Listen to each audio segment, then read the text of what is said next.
studio Le Bleu est un studio de création visuelle et de design. Nous pouvons à la fois créer des éléments graphiques plans, faire le lien avec des éléments en volume tels que des mobiliers, urbains ou ludiques, qui vont s'inscrire dans des aménagements spatiaux et architecturaux comme des installations urbaines ou des scénographies.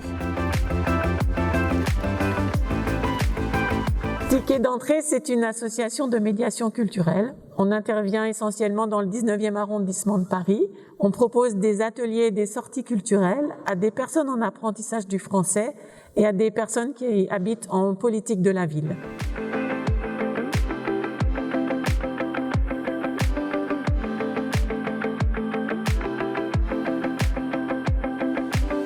Lorsqu'on a rencontré Ticket d'entrée, on a d'abord échangé pour faire connaissance et comprendre leurs activités. De là, il est assez rapidement ressorti qu'elles pouvaient manquer d'outils de médiation pour pouvoir présenter les œuvres lorsqu'elles visitaient des lieux culturels, mais aussi pour pouvoir échanger autour des sensations et des émotions lorsqu'on visite un lieu. Et le jeu de cartes nous paraissait particulièrement adapté aux visites, facilement distribuable, facile à prendre en main. Et pour Rachel et Sophie, ça pouvait permettre aussi de l'utiliser dans d'autres contextes.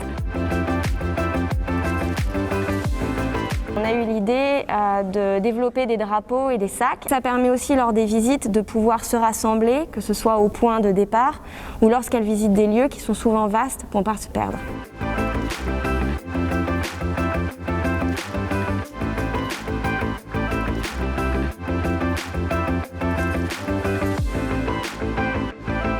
On a pensé le jeu comme une aide à la visite en fait, pour aider soit les personnes en apprentissage du français à apprendre du vocabulaire ou à exprimer, connaître des mots, et plus pour les autres publics pour les aider à exprimer des sentiments par rapport à des expositions ou des lieux culturels qu'on peut leur proposer.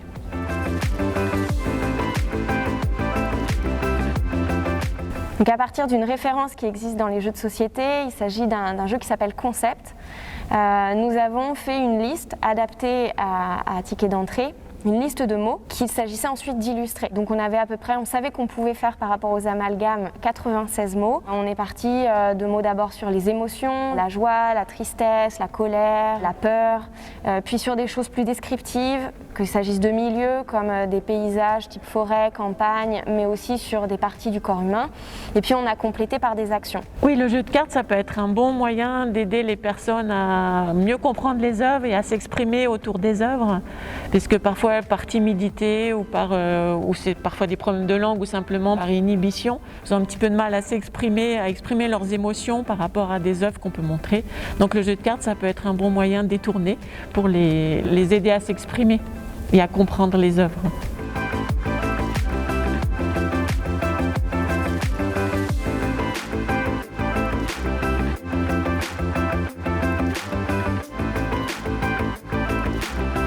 Nous avons choisi une gamme colorée assez étendue pour plusieurs raisons. La première, c'était tout d'abord qu'on allait proposer un univers artistique et culturel extrêmement varié.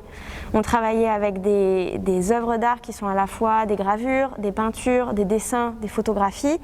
Elles sont toutes de sources diverses et variées, de qualités diverses et variées. Et donc le fait d'avoir une gamme colorée qui les accueille et les entoure suffisamment large, ça nous permettait justement de faire un ensemble commun, cohérent et esthétiquement, visuellement attractif. Ça répondait aussi à un souci technique qu'on utilisait différents matériaux.